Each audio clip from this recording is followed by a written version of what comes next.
Kamala got into personal stories. And the reality show format, I immediately thought, does this work with Gen Z? I mean, I don't know. It works with Gen Z and it works with millennials. And unfortunately, I think it works with a lot of independent and swing voters as well. And I hate to say that, but it's the truth, because they are, to your point, Molly, coming off as very positive. A panel of Trump-supporting Fox News hosts, visibly depressed about the current state of the 2024 election, reluctantly praised Vice President Harris and her running mate, Governor Tim Walz, for their joyful rhetoric and publicly urged Donald Trump to change his if he wants any hope of winning the election. But before we unpack all that, if you end up liking this video and you want to support the channel, please be sure to hit the like, subscribe, and alert bells before you go. All right, friends, again, the current state of the 2024 election at the time of recording is pretty good. Could be better, and we need to keep the momentum going. But right now, it's better for us than it is for Donald Trump, J.D. Vance, and MAGA Republicans. And so I say this as a cynic, an unapologetic cynic who tends to see the glass as half empty. We also have to acknowledge and take joy when circumstances benefit us. And right now they do. And to kind of show that, or to celebrate that, or commemorate it, I want us to watch this 2-minute segment from the Fox Propaganda Network in which they're kind of, they're down in the dumps and they're acknowledging the positivity radiating from the Harris-Walz campaign, and they seem envious and despondent, like, damn, our guy needs that. And then they publicly urge Trump to change his rhetoric, which is like the 500th time in the past 2 days a MAGA Republican has publicly urged Trump to change course.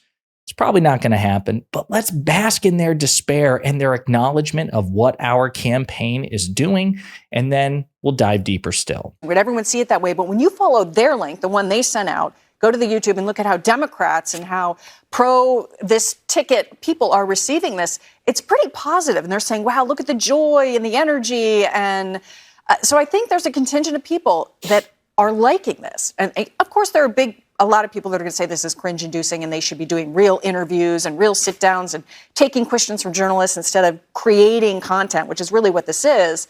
But I think there's a contingent of people where this appealed. Yeah, Tommy, to that end, look, I watched the full thing and it was interesting because it was like I was watching a reality show and it went for 10 minutes. And like, yes, that was the first part, which was, more humorous and light. But then Kamala got into personal stories. And the reality show format, I immediately thought, does this work with Gen Z? I mean, I don't know. It works with Gen Z and it works with millennials. And unfortunately, I think it works with a lot of independent and swing voters as well. And I hate to say that, but it's the truth, because they are, to your point, Molly, coming off as very positive. People might not feel positive where they are in their lives right now, but when they see somebody making light of a bad situation and making them feel better, for some people, that's going to work. The people that don't pay attention to the radical policies or how the economy is going or the open border. And unfortunately, there are a lot of voters out there that don't pay close attention to the day-to-day as we all do. That's why I think the Trump campaign really needs to strike a positive tone. They need to make Donald Trump a little bit more relatable, maybe a little bit more positive. We understand that the Biden-Harris administration destroyed America, but every speech from him can't be that, because then people are going to say, well, this is just doom and gloom. We want some kind of optimism for the future. Donald Trump can do that. He's a very relatable person. We just need more of that side of him, maybe more with his grandkids. And I know that that seems cheesy, but for a lot of people, relatability and likability matters to them. And they've managed to make Tim Walz and Kamala Harris relatable and likable. Whether they are or not doesn't matter. Perception is reality for a lot of people. I think that's very wise advice. Laura Trump put out a video of her kids with their. So it's funny to see how MAGA Republicans in the Fox Propaganda Network, how they interpret this. So Kayleigh McEnany, the first blonde to talk, she used to be Donald Trump's press secretary. The second blonde is MAGA Republican pundit Tomi Lahren, whom we recently did a video about because she was utterly destroyed by lifelong conservative Republican strategist Tim Miller, who's a principled never-Trumper.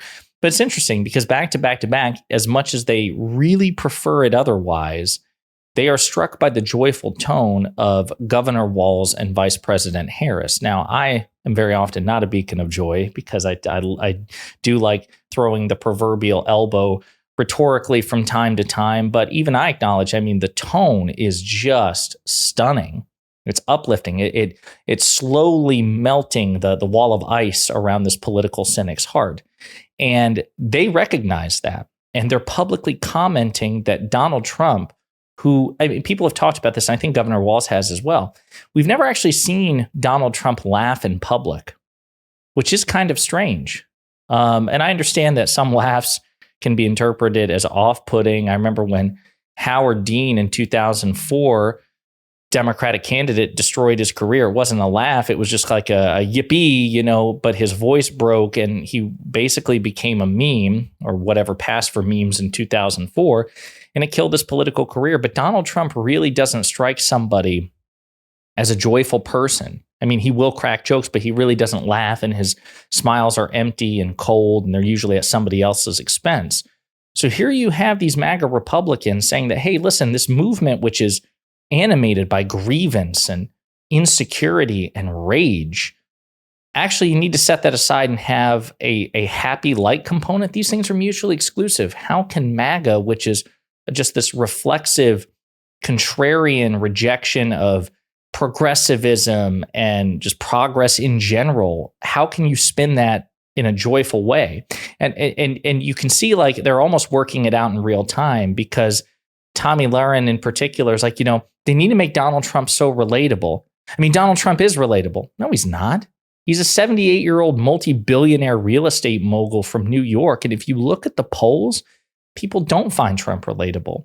His approval rating has always been underwater. He's never been particularly well-liked or particularly popular with the majority of Americans. He has a cult of tens of Americans strong, and that is something. It's powerful. It's influential. But this idea that most Americans find Trump relatable, they don't. They find him alien.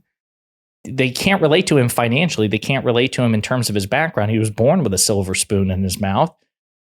And he says and does all kinds of ludicrous, outlandish, unethical, salacious, indecorous, and often illegal things that most other people would pay a steep price for.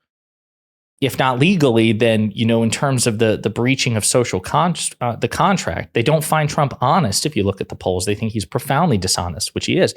They think he's profoundly corrupt and unethical, according to polls, which indeed he is. They think he doesn't have the right temperament to be president.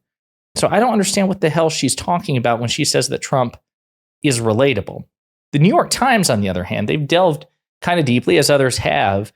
They've also recognized this joyful tone from the Harris-Walz campaign. And so this is about 3 days old, but they put out a pretty good political memo about this. Harris used to worry about laughing. Now joy is fueling her campaign. Democrats are smiling again, and so is a vice president who once weighed the political risks of cheerfulness. The high spirits are also providing air cover for scathing attacks on Republicans. Good. There was a time early in her vice presidency when Kamala Harris, aware of reams of conservative news coverage criticizing her laughter, privately wondered to confidants whether she should laugh or show a sense of humor at all. They reassured her that she should, according to 2 people familiar with discussions at the time. Still, the vice president proceeded gingerly, embarking on a run of tightly controlled appearances. She focused on issues like abortion rights and worked to bolster her foreign policy chops. She took emotionally resonant trips during which she carefully honed her image. Along the way, laughter never really left her. So it's no accident that joy, a battle-tested version of it, has become the backbone of the vice president's campaign in recent days. Quote, "The thing we like about hard work is we have fun doing hard work," she said at a campaign event with auto workers on Thursday in Wayne, Michigan. Quote, "Because we know what we stand for. When you know what you stand for, you know what you fight for." Her running mate of 3 days, Governor Tim Walz of Minnesota, is ad-libbing, again, this is 3 days old, ad-libbing many of the compliments he gives Ms. Harris on the campaign trail as he tries to strike a contrast with what he sees, what he casts as the gloomy vision of former President Donald Trump, among other Republicans. Quote, "The one thing I will not forgive them for is they try to steal the joy from this country," Mr. Walz, who has so far presented himself as something of a walking bear hug, said on Wednesday in Detroit. Quote, "But you know what? Our next president brings the joy. She emanates the joy." And others, if I can find it here later on in the article, they kind of go into more detail about even the strategy behind it as well as the manifestations. But at Ms. Harris's revamped overflowing rallies, being optimistic is practically a prerequisite for attendance. Supporters are soldiering through the August heat, shrugging off long lines and traffic jams. Newly recruited volunteers are digging through large cardboard boxes filled with Kamala for Everybody t-shirts and handing out water. The music is loud and there's a lot of dancing to Beyonce, Cher, and Whitney.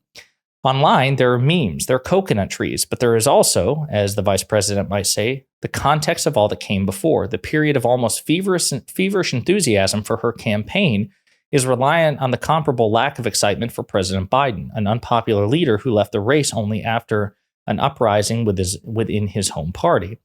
Quote, "If you hit one hand with a hammer, the other feels great," said Donald Green, a professor of political science at Columbia University. I think that the issue here was the kind of mounting sense of doom that Democrats felt when they contemplated the downward spiral of Biden's candidacy. And in particular, the fact that young people who are going to be the backbone of any turnout effort were completely nonplussed by him. So listen, a lot of Republicans are talking all kinds of smack about the vice president. How could this person who was historically unpopular, and she was, and not a particularly popular political candidate in 2020, which is also true, how can people be so excited about her now? Well, it's because the context is different. Right? They want to use it to demonize her. She never had a cult of personality like Donald Trump. No, she didn't. She doesn't need one. She just has to be better than the alternative. And she is. The polls reflect it. The fundraising reflects it. The energy reflects it. And seeing so many MAGA Republicans seem envious of that, well, they're where they are because of choice. Those Fox News hosts, getting all the way back to that clip, Kayleigh McEnany, Tomi Lahren, and all the others, they're in this position because they didn't have the courage or the strength to distance themselves from Donald Trump when they had the chance. They had a multitude of chances. Republican politicians, Republican thought leaders, they had multiple chances to strike out and distance themselves, emancipate themselves from this tyrannical person, from this cult leader, from this moron, this malignant narcissist who is motivated entirely by grievance and retribution, and also wanting to save his own ass because he knows that there's a possibility that his criminality could be punished, even despite the Supreme Court's best efforts to shield him. So I don't know how the election will turn out. As I've said before, it's probably going to be a close election. We can take nothing for granted. The vice president may yet lose this. Donald Trump may yet win it. But right now we are winning, and they're very uncomfortable with that, and they're very envious of it. And the best thing about this is Donald Trump is going to totally ignore everything they just said. So let me know what you think in the comments.